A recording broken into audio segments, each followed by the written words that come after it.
சரி என்ன பண்றது, நம்மூர்காரன் சொன்னா கூட நம்ப மாட்டான். நல்லா தொப்பி போட்டு அரபிக்ல ஒரு பெரிய லெட்டர் ஒன்று எழுதி வாங்கி பத்துவா அப்படின்னு கொடுத்துட்டா இவரை கிட்ட சேர்க்காதீங்கம்மா. அவர் அங்க இருந்து சொன்ன உடனே இங்க எல்லாரும் அப்படியா இனி நாங்க விஜய் சேர்க்க மாட்டோன்ற மாதிரி கொடுத்த உடனே இது இப்ப போய் கூட்டணி ஆட்சியா? இல்லங்க கூட்டணி ஆட்சி இல்ல. இப்ப கூட கூட்டணின்னு சொன்னீங்களே, ஏங்க கூட்டணி ஆட்சி இல்லன்னு சொன்னோம்னா அது கூட்டணின்ற வார்த்தையை பயன்படுத்தணும். அதெல்லாம் இல்ல. கூட்டணி ஆட்சியா இல்லையா? அமித்ஷா சொன்னாரா இல்லையா? அமித்ஷா அப்படி சொல்லுங்க, என்டிஏ ஆட்சின்னு சொன்னாருங்க. என்டிஏ ஆட்சினா அப்ப என்டிஏல பாஜக இருக்குல்ல, எல்லாம் இருக்கா, கூட்டணி ஆட்சி தானே. ஏங்க அப்படி சொல்லுங்க. கூட்டணி அரசு வேற, கூட்டணி ஆட்சி வேறங்க. இல்லங்க கூட்டணி ஆட்சியா? சரி விடுங்க, நீங்க போங்க. எங்கள் ஆட்சி வந்தால் அப்படின்னு நயனா நாகேந்திரன் பேசினாருன்னா, சார் எங்க ஆட்சின்ட்டீங்களா, அப்போ நீங்களும் தானே கூட்டணியில இருக்கிறீங்க, பாத்தீங்களா உங்களை அறியாம வந்து. அப்படிலாம் கிடையாது. பாடிக்கும் நயனாருக்கும் சண்டை வந்துடும், தட்டி பொண்ணு உருளுவாங்க. மறுபடியும் அக்டோபர் நவம்பர்ல பேச்சுவார்த்தைகள் நடக்கும். டிசம்பர்ல மறுபடியும் அமித்ஷா வந்து 2 பேரும் கைப்பிடிச்சு சேர்த்து வச்சு மறுபடியும் 2 பேரும் கட்டி பிடிச்சிக்குவாங்க. இப்படியே பொண்ணு பிப்ரவரியில மறுபடியும் அடிச்சுக்குவாங்க. மறுபடியும் மார்ச்ல வந்து மறுபடியும் சேர்த்து வச்சு கூட்டணியில இப்போ ஒரு இடத்துல உட்காடுறாங்க மேடையில. அவர் வாட்டில பக்கத்துல இப்படி பேசிட்டு இருக்காரு, நயனார் அங்க பேசிட்டு இருக்காருன்னா 2 பேரும் பேசிக்கவில்லை, பிரச்சனை. இவனை அனுப்பும் போது அப்படிதான் அனுப்புறது. அதிமுக தலைமையில் தான் கூட்டணின்றாரு, எல்லாம் சொல்றாரு. ஆனா அந்த பேட்டியே வந்து ஏன் இவர் கொடுக்கல, ஏன் அவர் கொடுத்தாரு? ஏங்க வந்தது அமித்ஷா பேட்டி தானே. தேசிய தலைவர் ஒருத்தர் வந்து உட்காராருன்னா அவர் தான் கொடுப்பாரு. ஆனா இவங்க நினைச்சிருந்தது என்டிஏ ஃபார்மாவே ஆகாது, விஜய் மட்டும் சேர விடாம பாத்துக்கலாம்னு பார்த்தாங்க. அதுல 1ல வெற்றி, 1ல தோல்வி, நல்லா ஃபார்ம் ஆயிடுச்சு. நீங்க பாருங்க. வணக்கம் சார். வணக்கம். விசிக தலைவர் திருமாவளவன் ஒரு மேடையில பேசின விஷயம் வந்து இப்ப விவாதத்துக்குள்ளாகி இருக்கு. சிறுபான்மையினர் வாக்குகளை சிதறடிப்பதற்கான ஒரு முயற்சி நடக்கிறது. ஒரு புதிய கட்சி தற்போது உதயமாகி இருக்கிறது, உங்களுக்கு தெரியும். புதிய கட்சினா அதெல்லாம் அவர் சொல்லலை, நம்மளா புரிஞ்சிக்க வேண்டியது. யாரோ எங்கேயோ அப்படின்னு. இதுவரையும் வந்து இவ்வளோ ஒரு சீனியர் லீடர் அவர் சொல்றாரு அப்படின்னா அது 2 விதமா எடுத்துக்கலாம். ஒரு பக்கம் அவர் கிரிட்டிசைஸ் பண்றாரு, இல்லை அவங்க கூட்டணிக்கு ஆதரவா பேசுறாருன்னு சொன்னாலும் கூட ஒரு மெசேஜ் இருக்குல்ல. அப்போ அவரே வந்து அப்படி ரீட் பண்றாரா, இந்த கட்சியினால சிறுபான்மையினர் வாக்குகள் பெரிய வாய்ப்பு இருக்கு, ஒத்துக்கிறாங்கல்ல. எப்போ நீங்கள் பார்த்தீங்கன்னா சிறுபான்மை மக்களுடைய வாக்கு, அது கிறிஸ்டினாக இருக்கட்டும் முஸ்லீமாக இருக்கட்டும், அந்த சிறுபான்மை மக்களுடைய வாக்கு வந்து பட்டா போட்டு கொடுத்தது வந்து திமுகவுக்கு. சீமான் ஒரு தடவை தெரியாமல் ஏதோ சாத்தானின் குழந்தைகளை ஏதோ சொல்லிட்டாரு. அவர் தான் அடிக்கடி வாய் தவறி ஏதாவது சொல்லுவார். அப்புறம் அதை சொன்னதை விட மாட்டார், அதையும் பிடிச்சிட்டு நிற்பார். அந்த மாதிரி சொன்ன வார்த்தையை வச்சுக்கிட்டு அவரை இஸ்லாமியர் விரோதின்னு கொண்டு போயிட்டாங்க. இன்னொரு பக்கம் இங்கே என்டிஏ பாஜக கூட்டணி, பாஜக விட்டு நாங்கள் வெளியில் வந்துட்டோம்ப்பா, இப்போ ஒன்றுமே இல்லைப்பான்னா, இல்லை இருக்குது நான் பார்த்தேன், நீ அப்படி போனேன் இப்படி பார்த்த ஓரக்கண்ணில் பார்த்த அப்படி இப்படின்னு 2024 போட்டு உருட்டி அவர் அதையும் மீறி என்கிட்ட முஸ்லீமில் இருக்கான்னு எஸ்டிபி எல்லாம் சேர்த்துட்டு என்னன்னு படம் காமிச்சார். என்ன காமிச்சோம் ஜனங்க நம்ப தயாராக இல்லை. அந்த அளவுக்கு பிரச்சாரம். இந்த பிரச்சாரத்தை எல்லாம் மீறி புதுசாக ஒரு என்ன கட்சி, புதிய கட்சியா, புதிய நீதி கட்சி இருக்குது. புதிய கட்சின்னா சரி விடுங்க. அந்த புதிய கட்சியை அந்த நடிகர், தமிழகத்தில் பிரபலமாக இருக்க நடிகர், அதாவது சூப்பர் ஸ்டார் ரஜினிக்கு பிறகு இந்த நடிகர் தான் பிரபலம். வி என்ற பேரில் ஆரம்பிக்கும் அவர் பேர். அவர் ஆரம்பித்த கட்சி தா என்ற பேரில் ஆரம்பிக்கும். இவ்வளோதான் என்னால் சொல்ல முடியும். அந்த நடிகர் வந்து ஒரு இஃப்தார் விருந்து நடத்துகிறாரு. அவர் அதுக்கு முன்னாடியே பாசிச பாஜக, அது பாசிசனா இது பாயாசமா, அது சித்தாந்த எதிரி, இவங்க அரசு இப்படிலாம் பேசிட்டாப்புல. அதுலேயே எல்லாருக்கும் அந்த வி நடிகர் மேலே பாசம் ஆயிடுச்சு. அப்போ அந்த புதிய கட்சி ஏதோ பண்ணோன்னு எதிர்பார்த்துறாங்க. அந்த புதிய கட்சி என்ன பண்ணிச்சு, இஃப்தார் வந்து நடத்திச்சு. அதில் அந்த வி நடிகர் என்ன பண்ணிட்டாப்புல, தொப்பி போட்டு நோன்பு வச்சு லுங்கி கட்டிக்கிட்டு எல்லாம் வந்து பண்ணிட்டாப்புல. இதில் வந்து இஸ்லாமியர்கள் சொல்லலாம்ல, இல்லை இல்லை ஆரம்பிக்கிற அந்த மதத்தவர்னு சொல்லலாம், எப்படி சொல்லலாம், இஸ்லாமியர் சொல்லி நேரடியாக சொல்லலாம், நமக்கு என்ன பிரச்சனை இதில். அப்போ இஸ்லாமிய பெருமக்கள் நம்ம வீட்டு போய் மாதிரி இருக்கிறாப்லையே, நோன்பு வேறு வச்சிருக்காரு. நோன்பு வச்சாருன்னு ரொம்ப எல்லாருமே இதாகிட்டாங்க. நோன்பு வச்சிருக்காரு, லுங்கி கட்டு வந்திருக்காரு, நோன்பு கஞ்சி குடிச்சார், தரையில்லாமல் வந்து பண்ணுறாரு. நம்ம வீட்டு பிள்ளையா இருக்கு. எப்பவுமே இது ஜெயிக்குங்க. ரஜினி பற்றி நம்ம பேசணும்ல. ஆமாம் ஏம்மா நான் நினைத்தால் அப்படிலாம் பேசாமல் என்ன அப்படின்னா நம்ம வீட்டு புள்ள மாதிரி இருக்கிறானே அப்படிதான், தனுஷு தானதான் அப்படிதான். அப்போ அந்த மாதிரி நம்ம வீட்டு புள்ள மாதிரி இதை இது லுங்கி கட்டின்னு வந்து அப்படின்னு இதானா, நான் அன்னைக்கே நமக்கு பல இடங்களில் பேசும் பொழுது ஏங்க ரொம்ப நல்லவருங்க அவர் அப்படின்னு அன்னைக்கு தான் தெரியுது. என்ன நோன்பு கிம்பு வச்சு இது பண்ணும்போது இஸ்லாமிய மக்கள்கிட்ட நல்லா, பெண்கள்கிட்ட குறிப்பாக ரீச் ஆகிட்டாப்புல பல இளைஞர்கள் இதுன்னு. அப்போ நான் அன்னைக்கு நைட்டு ஒரு கட்டுரை கூட எழுதுறேன், இஸ்லாமிய வாக்குகளை ஈர்க்கும் விஜய், பதட்டத்தில் திமுகன்னு. உண்மையிலேயே பதட்டம் தான் அவங்களுக்கு. அப்போ என்னடா இது, இந்த ஆள் வந்து நமக்காக அப்படின்னு இந்த இடத்துல இவன் வந்து இதாகிட்டானே. அதாவது ஒரு காலேஜில் அழகான பொண்ணு இருக்கும், ஒருத்தர் சைட் அடிச்சுட்டு இருப்பாரு, நம்ம தான் லவ் பண்ணலான்னு. அப்போ இன்னொருத்தர் சாமிங்காக வந்து சேர்ந்தோன்னே எப்படி இருக்கும், ஒரு கோபம், ஒரு பொறாமை. அது மாதிரி நம்ம இஸ்லாமிய வாக்குகளை பிரிகிற மாதிரி வந்துட்டாப்லையே, என்ன பண்ணுறதுன்னு அன்னைக்கு அதுக்கு முன்னாடியே உருட்டணும்னு முடிவு பண்ணாங்க. ஞாபகம் இருக்கா? அன்னைக்கு மீடியாக்களுக்கு என்ன அசைன்மெண்ட்டு, எல்லாருக்கும் வந்தவங்க யாருக்குமே சாப்பாடு கிடைக்கல. வெளியாலாம் வந்துட்டான், இஸ்லாமியர் அல்லாதவர்கள்லாம் உள்ளே வந்துட்டாங்க, கட்சிக்காரங்களெல்லாம் உள்ளே விட்டாங்க, குடிகாரர்கள் உள்ளே வந்து விட்டார்கள். என்னமோ விஜய் வந்து வாங்க நீங்கள் போதை அடிக்கியா, மெத்தா கொக்கைனா சரக்கா, இல்லை சார் அது டைமுக்கு ஏற்ற மாதிரி, ரைட்டு வாப்பா நீ தான் வரணும் அப்படின்னு கூப்பிட்ட மாதிரி போதையில் ஈடுபடுறதுலாம் வந்தான் அப்படின்னு அன்றைக்கி ஒரு பெரிய இது. ஆனால் அதெல்லாம் மீறி அந்த விழா சக்ஸஸ். கரெக்டாக நான் கூட அப்போ கேட்டப்போ நம்ம இதில் கூட பேசியிருப்பேன், ஏங்க 2 நாள் உருட்டுவாங்க, மோசம், சாப்பாடு போடல, ஒருத்தர் கரெக்டாக அந்த லெக் பீஸ் எடுத்து கடிக்கும் போது இன்னொருத்தர் புடின்னு போயிட்டாரு, இப்படிலாம் பேசுவாங்க. ஆனால் இதெல்லாம் நிற்காது. விஜய் இஃப்தார் நடத்துன நிற்கும். அவருக்கு ஆதரவாக இஸ்லாமிய மக்கள், ஏன்னா நம்மளால ஒருத்தன் வந்துட்டான், அந்த ஓட்டு போடுறவன் கடுப்பாவான்ல, என்னடா இது அந்த சைடும் போட முடியாது, இங்கே கேட்டால் இது கேட்டால் பாஜக வந்துடும்ன்றாங்க. பாஜக வந்தால் கூட பரவாயில்ல போலியா, இவங்க பண்ணுறதுக்கு ஓட்டும் போட முடியாது. என்ன பண்ணுற நேரத்தில் ஒரு ஒலிக்கீற்றாக அந்த வி என்ற பேரில் ஆரம்பிக்கும் 3 எழுத்து கட்சியை ஆரம்பித்து இந்த என்ன பண்ணது கேஜிஎஃப் மாதிரி வந்துட்டாரு, அவன் வருகிறான் அப்படி இப்படின்னு போட்டு அதில் இவங்க அரண்டு போயிட்டாங்க. சரி என்ன பண்ணுறது, நம்மூர்காரன் சொன்னால் கூட நம்ப மாட்டான். நல்லா தொப்பி போட்டு அரபியில் ஒரு பெரிய லெட்டர் ஒன்று எழுதி வாங்கி ஃபத்வா அப்படின்னு கொடுத்துட்டா, இவரை கிட்ட சேர்க்காதீங்கம்மா, அவர் அங்கேருந்து சொன்னோன்னே இங்கே எல்லாரும் அப்படியா இனி நாங்கள் விஜய் சேர்க்க மாட்டோன்ற மாதிரி கொடுத்தோன்னா இது. அப்புறம் வேறு என்ன பண்ணலாம், இருக்கவே இருக்காரு நம்ம சமாதான தூதுவர், அவர் பேசினா எல்லாருமே மதிப்பாங்க, அவரும் பொறுமையானவர், அவர் மேலே எல்லாருக்கும் மரியாதை. ஏற்கனவே இந்த மாதிரி வேறு மாதிரி பேசியே பண்ணியிருக்காரு. இது ஒரு இன்னொரு ஷூட்டிங் அம்பேத்கர் புத்தக வெளியீட்டுல சொன்னார்ல, அதனால இவர் சொன்னால் கரெக்டாக இருக்கும்னு சொல்லிட்டு அவர் விட்டு சொல்ல விட்டாங்க. ஆனால் அது அப்படி சொல்ல முடியுமா? அவங்களுக்கு ஒரு பிரச்சனைனா அவங்க பேச போகிறாங்க, இவர் ஒரு மதிக்கக்கூடிய இடத்துல இருக்கார் ஒரு தலைவராக, அவரை நம்ம அப்படி சொல்கிறது அப்பயும் பேசணும். நீங்கள் உங்கள் கொள்கையை பேசுங்க, இல்லை வேறு எதாவது பேசுங்க. இந்த கூட்டணி இப்படி அமைஞ்சிருக்குது, பாஜக கூட்டணி, இந்த கூட்டணினால தமிழ்நாட்டுக்கு பிரச்சனை, எங்கள் கூட்டணி பாருங்கள், நாங்கள் 1000 கட்டி புரண்டாலும் குத்தும் போது கொள்கை அப்படின்னு ஒன்று கையை இறக்கிடுவோம். அந்த மாதிரி என்ன பிரச்சனை இருந்தாலும் டீலிமிட்டேஷன் பற்றி வெளியே பேசுவோம். அந்த டீலிமிட்டேஷன் எங்களுக்கு கொடுத்தாங்க, அப்புறமா 10 சீட்டு இருக்கிறதுல 6 சீட்டு தான் நாங்கள், என்ன தலைவான்னு டீலிமிட்டேஷன் நாங்கள் சரி ரைட்டுன்னு ஏற்றுக்கிட்டோம். 65 சீட்டு 63 சீட்டு காங்கிரஸ், 25 நாங்கள் என்னன்னு கேட்டோம், டீலிமிட்டேஷன் நாங்கள் ஏற்றுக்கிட்டோம். ஆனால் எல்லாரும் சேர்ந்து வெளியில் டீலிமிட்டேஷனுக்காக சண்டை போடுறோம், அப்படிலாம் பாடுபடுறோம். நாங்கள் அப்படிப்பட்ட கூட்டணி, அதான் பேசிட்டு போங்க. இன்றைக்கி பார்த்தீங்கன்னா பொன்முடி பேசியது இல்லை என்ன தவறு அப்படின்னு பேசுங்க, இல்லை பொன்முடி பேசுனது கண்டிங்க, ரெண்டுமே செய்யலையே. நடுநிலை உலகத்தில் ஒன்றுமே கிடையாது. விஜயம் கண்டிக்கலன்றீங்களா? ஆமாம், அவர்கிட்ட இருந்தும் அறிக்கை, அவரும் கண்டிக்கல. ஏன் ஜான் அசைன்மெண்ட்டில் அது இல்லைன்னு நினைக்கிறேன். சரி விடுங்க, அது விடுங்க.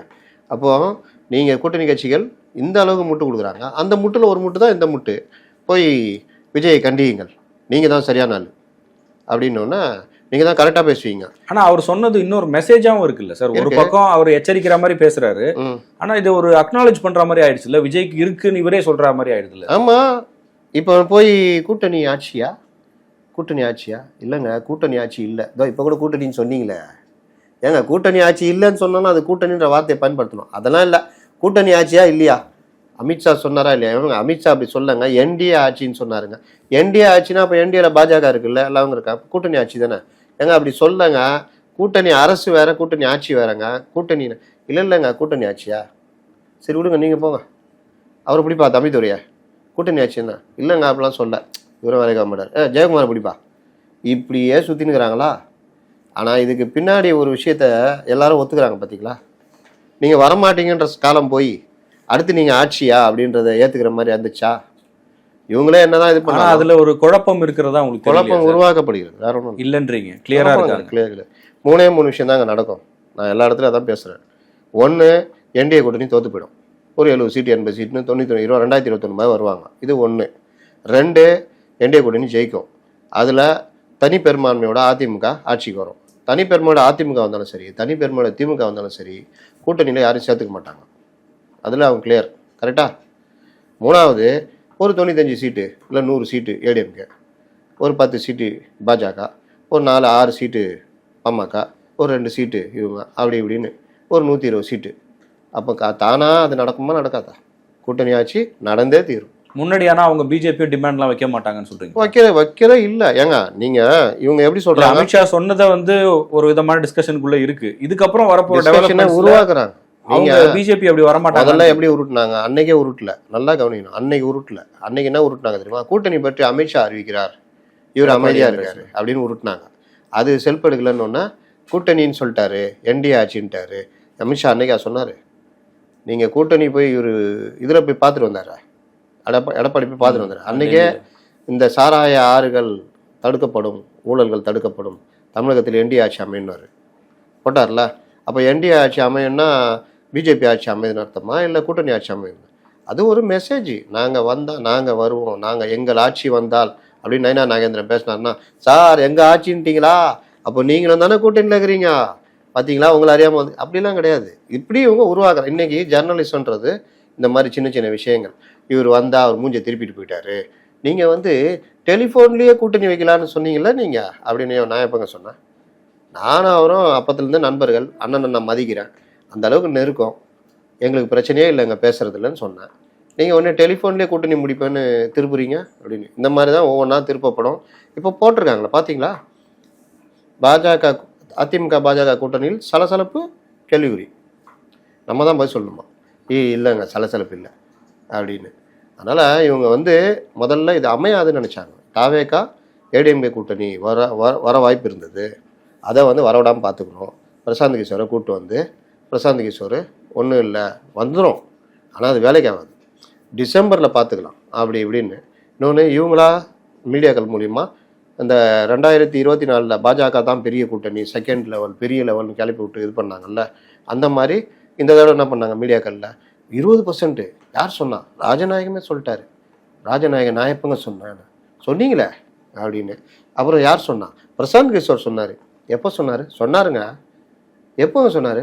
கார்டு போட்டிருக்காங்களே, இன்னும் கூட நம்பல, கார்டு போட்டங்க, அந்த கார்டுக்கு ஒரு இது வேணும்ல, யாருன்னு சொன்னாருங்க அப்படின்னு. அப்புறம் அவர் பேட்டி கொடுக்குறாரு, 8 to 12% வந்தால் பெரிய விஷயம், வந்தால் வரும், இல்லைன்னா பாதாளம், அடைந்தால் மகாதேவி, இல்லாவிட்டால் மரணதேவின்ட்டு போயிட்டார் அவர். என்னையா சொல்கிற, உயரன்னு சொல்கிறியா, குள்ளன்னு சொல்கிறியா, வெள்ளைன்னு சொல்கிறியா, கருப்பு, ஏதாவது சொல்லி தொலையா, எல்லாத்தையும் நான் டிசம்பர் மாதம் சொல்கிறேன் அப்படின்னாப்புல. இந்த மாதிரி விஜயை பூஸ்ட் பண்ணி என்ன பண்ணாங்க, இந்த கூட்டணி ஃபார்ம் ஆகாமல், அதாவது விஜய் 117 கேட்கிறார், 2.5 ஆண்டுகள் ஆட்சி, விஜய் தான் முதல்வர், இதற்கு ஒத்துக்கொண்டால் வா என்று சொல்கிறார். எப்போங்க சொன்னார் விஜய் அப்படின்னு கேட்டால் சொன்னாருங்க. விஜயை கூப்பிட்டு ஏங்க நான் எப்போங்க சொன்னேன், ஏங்க சொன்னீங்க மனசுக்குள்ள நினச்சிங்களா இல்லையா? ஆமாம் நீங்கள் நினச்சா நான் ரீட் பண்ணிட்டேன். அப்படியா, ஓ நம்ம அவ்வளோ பவரா? ஆமாங்க, அவங்க பவர் உங்களுக்கு தெரியலங்க, அவங்கள்ட்ட நீங்கள் ரொம்ப இறங்கி போயிடாதீங்க, அப்படியே இழுங்க. அவர் கூட என்ன சொன்னார் பிரசாந்த் கிஷோர், டிசம்பர் வரைக்கும் இழுங்க பார்த்துக்கலான்னு தானே சொல்லிட்டு போனாருன்னு. உடனே என்னாச்சு, டிசம்பர் வரைக்கும் இழுத்துக்கலான்னு உட்காந்துனாங்க. இவங்க இப்போவும் இருக்கு ஒரு சிலர் இந்த பார்வையை முன் வைக்கிறாங்க. இந்த ஏடிஎம்கே பிஜேபி கூட்டணி அப்படின்றது 2020 வரைக்கும் போகுமா, 26 வரைக்கும் போகுமான்றது சந்தேகம். இடையில் 2026 செப்டம்பர்ல முறிஞ்சிடும், மறுபடியும் 2025 செப்டம்பர்ல முறிஞ்சிடும். எடப்பாடிக்கும் நயனாருக்கும் சண்டை வந்துடும், கட்டி போட்டு உருளுவாங்க. மறுபடியும் அக்டோபர் நவம்பரில் பேச்சுவார்த்தைகள் நடக்கும். டிசம்பரில் மறுபடியும் அமித்ஷா 2 பேர் கை பிடிச்சி சேர்த்து வச்சு மறுபடியும் 2 பேர் கட்டி பிடிச்சிக்குவாங்க. இப்படியே போன பிப்ரவரியில் மறுபடியும் அடிச்சுக்குவாங்க, மறுபடியும் மார்ச்சில் மறுபடியும் சேர்த்து வச்சு ஏப்ரலில் தேர்தல் சந்திப்பாங்க. இல்லை இது அதிமுக பிஜேபி கூட்டணி அமையக்கூடாதுன்னு நினச்சி சொல்கிறவங்களுக்கு நீங்கள் சொல்கிறீங்க. ஆனால் இதை வேற ஒரு பார்வையை முன்வைக்கிறது என்ன சொல்கிறாங்கன்னா, எடப்பாடி பழனிசாமி ஒரு ராஜதந்திர முடிவு எடுத்திருக்கிறாரு, பிஜேபி கொடுக்குற நெருக்கடிகளுக்கெல்லாம் இப்போதைக்கு பார்த்துக்கலாம், இப்போதைக்கு இதை பார்த்துக்கலாம், பட் ஆனால் எந்த வகையிலையும் பிஜேபியோட அலையன்ஸ் வைக்கிறது அவருக்கு பாசிட்டிவா. நான் என்ன கேட்குறேன், அவருக்கு வேற பிளான்ஸ் எல்லாம் இருக்கு, இந்த மாதிரி வேற பிளான் இருக்கு. எடப்பாடி இப்படி இருக்காரு, முதுகு பின்னாடி கத்தியை வச்சு வச்சுருக்கிறாரு, என்னென்னவோ சொல்றாங்கல்ல, இது எல்லாம் இந்த சைடில் ஏங்க பேசவே மாட்டேங்கிறாங்க. கூட்டணி ஆட்சின்னு பேசுறாங்கல்ல. இப்போ முதல்வர் ஸ்டாலின்ட்டியோ, அவர் தான் தலைவர், இல்லை உதயநிதிட்டியோ, இல்லை நம்ம துரைமுருகன்கிட்ட போனால் கூட்டணி என்ன கூட்டணி இல்லைங்க, என்ன இவர்கிட்ட போய் கேட்டுக்க முடியா அப்படின்ட்டு மற்றவங்கள்ட்ட போவாங்கன்னு வச்சிங்களேன். இவங்கள்ட்ட போயிட்டு இந்த மாதிரி துணை முதல்வர்னு செல்வப்பந்தைக்கு ஒட்டுறாருங்க, ஆட்சியில் பங்கு அதிகார பகிர்வுன்னு இவர் சொல்கிறாரு, சண்முகம் கடுமையாக விமர்சிக்கிறாரு, இவங்கெல்லாம் கூட்டணிக்குள்ளே இருப்பாங்களா? முத கேள்வி. அதான் இருப்பாங்க, என்ன பிரச்சனை, வர்றது கூட்டணி ஆட்சி வருமா, அவங்களுக்கு ஆட்சியில் பங்கு தருவீங்களா, இப்படிலாம் எதாவது கேட்குறாங்களா? ஏன்னா இது எல்லாமே இங்கே செட்டப்பு. இந்த செட்டப்புக்கு டெய்லி அசைன்மெண்ட்டு. இதை போய் அடி, இப்படி அடி, இப்படி அடி, இப்படி அடி.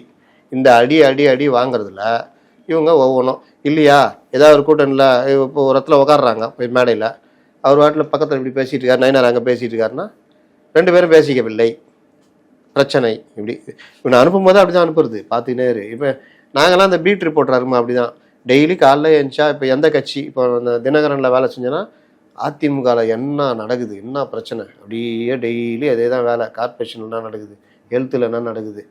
ஏன்னா அது அந்த மாதிரி தான் பாயிட்டாங்க. பிஜேபி கூட்டணிக்குள்ளே எதாவது ஆச்சா, இவர் வந்து அவர் இவர் கல்யாணத்துக்கு வராரு, இவர் இறங்கி போகிறாரு, இவர் மேடை ஏறும்போது அவர் இறங்குறாரு. சார் ரமேஷ் என்ன நடந்தது, அவர் எடப்பாடி வரும்பொழுது நயினார் புறக்கணித்து விட்டு முதுகை காட்டி விட்டு சென்றார், அப்படியா, உடனே போடுவா, பிரேக்கிங் போடுப்பா அப்படின்னு. உடனே இவன் பார்ப்பான், இந்த சேனலு இந்த அந்துக்கு தான், என்னடா, உடனே இவன் அவனுக்கு தான் ஃபோன் பண்ணி கேட்பான், என்னடா ஆச்சு, ஆமாம் அது மாதிரி ஆச்சுடா, போடு இன்னும் 2 வார்த்தை. அதனால் நீங்கள் நல்லா பாருங்கள், இந்த கூட்டணி அமைந்ததுலேருந்து இதே தான். இந்த மாதிரி ஆச்சா, அது மாதிரி ஆச்சா, இந்த உங்களை ஏன் இது விட்டுருங்க. ஒரு 2 வருஷமாக என்ன நடக்குது சார்? அதற்கே நான் வரேன். நீங்க பல முறை சொல்லியிருக்கீங்க, இந்த ஊடகங்கள்ல தான் இப்படி கேள்வி கேட்கறாங்க, ஒவ்வொரு முறையும் உங்களுக்கு சொல்லிட்டே இருக்கணுமா பிஜேபியோட கூட்டணி இல்லைன்னு, அதான் சொல்லிட்டார்ல அப்படின்னு சொன்னீங்க. அன்னைக்கு எல்லாரும் சொன்ன மாதிரி தானே இன்னைக்கு ஆயிருக்கு. அந்த ஒரு உதாரணம் போதாதா? நீங்க அரசியல்ல வந்து காலகட்டங்கள்னு ஒன்று இருக்கு. நான் ஒரு விஷயம் கரெக்டாக சொல்லிட்டே இருந்தேன், நீங்க அதையும் ஏன் குறிப்பிட மாட்டேங்கிறீங்க? 3 சான்சஸ் இருக்குது. 1, திமுக கூட்டணியில் இருக்கிற கட்சிகள் பிரிஞ்சு வந்து ஏடிஎம் கூட கூட்டணி வைக்கணும். 2, தாவேகா ஏடிஎம்ல கூட்டணி வைக்கணும். இது எதுவுமே நடக்கலைன்னா வேறு வழி இல்லாமல் இவர்கள் பாஜகவை நோக்கி நகர்வார்கள். நான் சொன்னனா இல்லையா, மீண்டும் என்டிஏ கூட்டணி ஃபார்ம். ஆனால் அதுக்கு சான்சஸ் ரொம்ப கம்மி. ஏன்னா தாவேகா ஏடிஎம்கிற பேச்சுவார்த்தை இருக்குது, அவங்க கூடுறது தான் வாய்ப்பு இருக்குது. எடப்பாடி பாஜக போகிறத விரும்பலை. ஆனால் இது எதுவுமே நடக்கலைன்னா கூட இருக்கிறவங்க அவரை தள்ளிட்டு போவாங்க, வேறு வழி இல்லாமல் அவர் போய் தான் ஆகணும். இதை நான் பல தடவை பதிவு பண்ணியிருக்கேன். அதான் நடந்தது. எலெக்ஷனுக்கு 1 வருஷம் இருக்கு, இப்பவே நடக்குது. அது காரணம் வந்து நீங்க தாவேகா வந்து அதிமுக தாவேகா திடீர்னு கூட்டணி அமைஞ்சதுன்னா பாஜகவுக்கு பிரச்சனை. அப்போ அவங்க என்ன பண்றாங்க, பாஜக தனித்து விடப்படும். அப்போ 4% அப்படின்ற மாதிரி போயிடும். அதுக்கு அவங்க புத்திசாலித்தனமா தாவேகா கூட்டணி அமையல. அப்போ இந்த அமையாத மாதிரி தான் போக்குது. அப்போ இவங்களை 2ஆம் கட்டத்தில் இப்போ வேலுமணி மற்றவங்களாம் நெருக்குறாங்க. என்னங்க எதுவுமே நடக்கல, நீங்க பேசுங்க அவர்கிட்ட அப்படின்றாங்க. இல்லைன்னா நாங்கள் சொல்கிற அசைன்மெண்ட் பண்ணுங்க, நெருக்கத்தில் பார்த்துக்கலாம். இவர் ஒருத்தர் தானே பிரச்சனை, பார்த்துக்கலாம், முடிவெடுத்துக்கலான்றாங்க. அப்போ இவங்க வந்து பேசுகிறாங்க, என்னங்க பிரச்சனை பார்த்துக்குங்க, நீங்கள் சொன்னதெல்லாம் கேட்டோம் நடக்கலை, இப்போ நாங்கள் சொன்னதை கேளுங்க, நம்ம கட்சி நிலைக்கணும்ல அப்படின்ன பிறகு வழி இல்லாமல் அவர் ஒத்துக்கிறாரு, போகிறாரு. கண்கள் பனித்தது, இதயம் இனித்தது, கரங்கள் கோர்த்துட்டாங்க. நான் என்ன கேட்குறேன், நீ போகாத வரைக்கும் என்ன பண்ணியிருந்தீங்க? போக மாட்டேன். அவங்களுக்கு என்ன நம்பிக்கைன்னா போக மாட்டாங்கயா, இங்கே இவரை உசுப்பேற்றி விட்டா இவரும் போக மாட்டார். அப்போ எல்லாருமே தனித்தனியாக நிற்பாங்க, 2024 மாதிரி அடிக்கலான்னு. ஆனால் அதில் மண் விழுந்துச்சு, பட்டுன்னு போனாங்க. நீங்கள் ஒன்று பாருங்கள், அன்னைக்கு அமித்ஷா வர அன்னைக்கு யாருக்குமே தெரியாதுங்க இவரை அவரை சந்திக்கிறாரு. நானும் யார்கிட்டையும் கேட்குறேன், யாருக்குமே தெரியாது. இவர் திடீர்னு 1 மணிக்கு முடிவு எடுக்கிறாங்க, 5 மணிக்கு இவர் சந்திக்கிறாரு. அதில் ஒன்று பண்ணாங்க ஞாபகம் இருக்கா, நயினா நாகேந்திரன் அறிவித்தால்தான் அவர் வருவார் அப்படின்னு சொன்னார் அப்படின்னு. இதெல்லாம் உருட்டு. நயினா நாகேந்திரனை முடிவு பண்ணிட்டு எப்போ முடிவு பண்ணிட்டாங்க. எனக்கு நீங்கள் பார்த்தீங்கன்னா தெரியும், நான் பல பேட்டிகளில் இவங்க அங்கே பேசின உடனே நான் சொல்லிட்டேன், அண்ணாமலை மாற்றப்படுகிறார், அடுத்த சாய்ஸ் நயினா நாகேந்திரனுக்கு தான் பெரும்பாலும் இருக்குது, 90% அவருக்கு தான் இருக்குன்னு நான் ட்விட்டர்லேயும் போட்டேன். 1 வாரம் 10 நாள் முடியும் போட்டேன். இவங்க கடைசி 2 நாள் இவங்க முன்னாடி வந்து எடுத்துகிட்டு உருட்டுனாங்க. அதனால் இவங்களுக்கு வந்து அந்த விதமான அந்த யோசனைலாம் கிடையாது. யோசனை கிடையாதுன்றதை விட இது அமையாது, இது அமையக்கூடாதுன்ற விருப்பம். நம்ம வந்து அப்படி கிடையாதுங்க. நமக்கு என்னன்னா இது இப்படி இருக்குது, இது இப்படி இருக்குது. நான் ஆரம்பத்துலேருந்து சொல்கிறேன், ஒரு அனலைஸ், அவ்வளோதான்.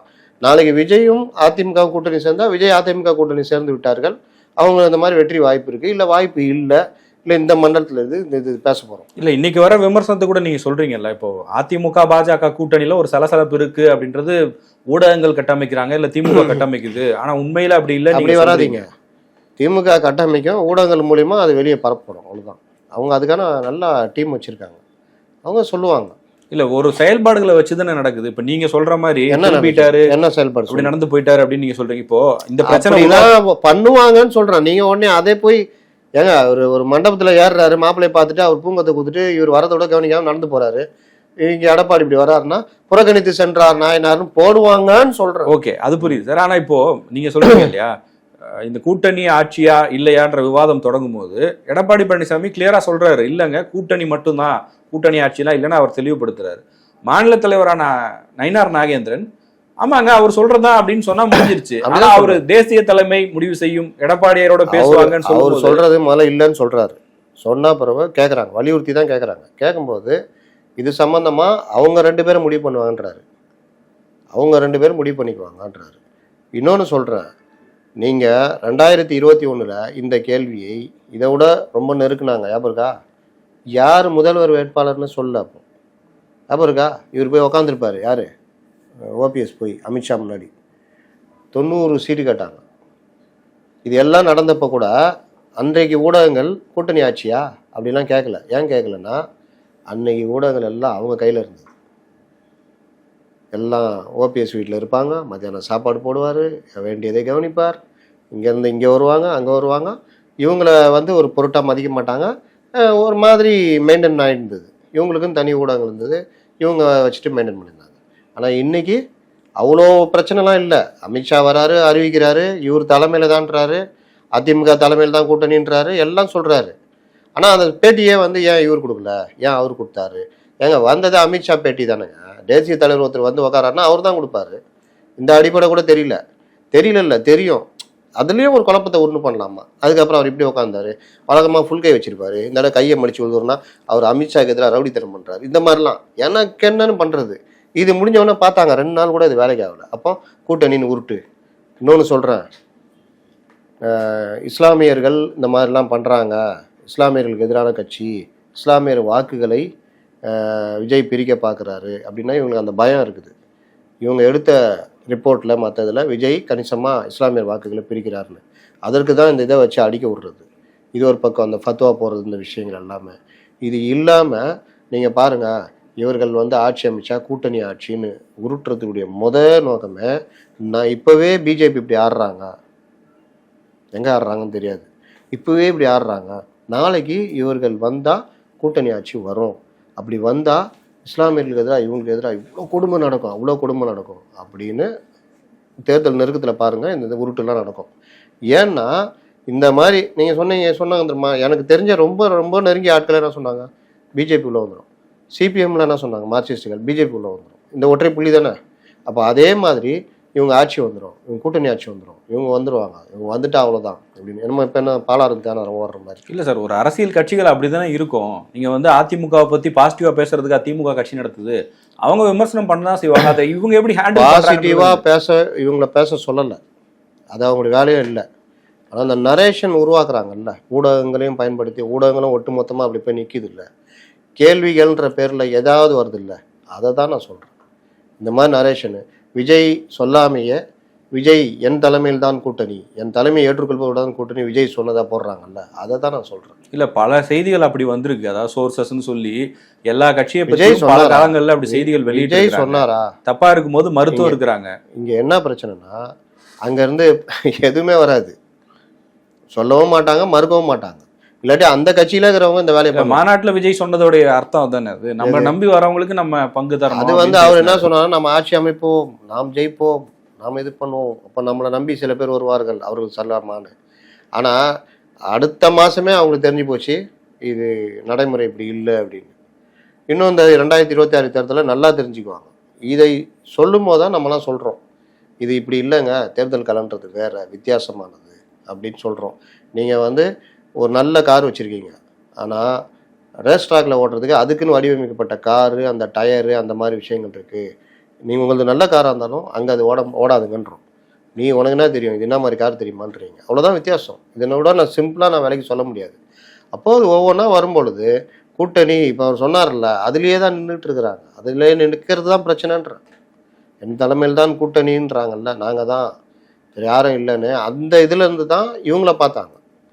இவங்க எப்படி இறங்கி வருவாங்க, நம்ம இழுத்து பிடிப்போம், டிசம்பர் கிட்ட பார்ப்போம், அப்போ இறங்கி வரும்பொழுது நம்ம ஏறி நிற்கலான்னு இப்போ அந்த டாட்சன் பண்ணிட்டு இருக்காங்கல்ல, அது மாதிரி. அதனால் அது வேறு மாதிரி ஆயிடுச்சு. இவருக்கு பயம் வந்துடுச்சு, இதுக்கு மேலேயும் இவங்க வராமல் போய் அவங்களும் போய் இல்லை கடைசி டைமில் போயினா சிக்கலாகிடும், அப்போ சரி ரைட்டு வேறு வழி இல்லாமல் போயிடலான்னு அவங்களுக்கும் பயம். விட்டால் இவங்க ஃபார்ம் ஆகிட்டாங்கன்னா நம்ம கட்சி தமிழ்நாட்டில் ஒன்றும் இதெல்லாம் போகணும்.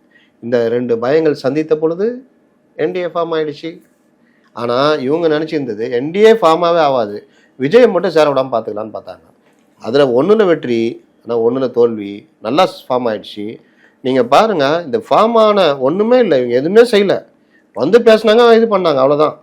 இதுக்கே இப்படின்னா இன்னும் கூட்டணி பேச்சுவார்த்தை நடக்கும் தெரியுமா? அப்போ பாருங்க, நீங்கள் நான் இப்போ சொல்கிறேன், எழுதி வச்சுங்க. 90 தொகுதி கேட்ட நயினார் பாஜக, முட்டல் மோதல் உடைகிறதா என்டிஏ கூட்டணி, இப்படி எல்லாம் நடக்கும். இல்ல அது பேசுவாங்க தானே சார், ரெண்டு சைடும் பேசுவாங்க. சேம் இதே வந்து இங்கே நடக்கும். ஆனா இது வந்து பெருசா கடந்த முறை திமுக கூட்டணி பேச்சுவார்த்தை நடத்துறாங்க மக்களவை தேர்தலில், நீங்களே பல இன்டர்வியூஸ்ல சொல்லியிருக்கீங்க காங்கிரஸ் இவ்வளவு கேட்கறாங்க, இந்த பார்கெயின் பண்றாங்க, கூட்டணி உடைகிறதா கூட்டணி அப்படின்லாம் பேசியிருந்தீங்கல்ல. உடைகிறதா கூட்டணி, அவ்வளவுதான். ஒவ்வொருத்தருடைய வார்த்தை பிரயோகம் ஒரு மாதிரி இருக்கும், ஒரு சிலருக்கு சில நோக்கம் இருக்கலாம், அது ஒவ்வொருத்தரோட ஸ்டைல். இன்னைக்கு எடுங்க, இன்னைக்கு ஒரு சேனல்ல கூட்டணியில் சலசலப்பு. என்ன சலசலப்பு? 2 பேரும் பேசிட்டு இருக்காங்க, போயிட்டு இருக்கிறாங்க. ஆனால் இவங்களே போய் ஒரு கேள்வியை கேட்டு இவங்களே இது பண்ணி எங்கே சலசலப்பு, நீங்கள் ஏதாவது சொல்லுங்கள், என்ன சலசலப்பு வந்திருக்கு?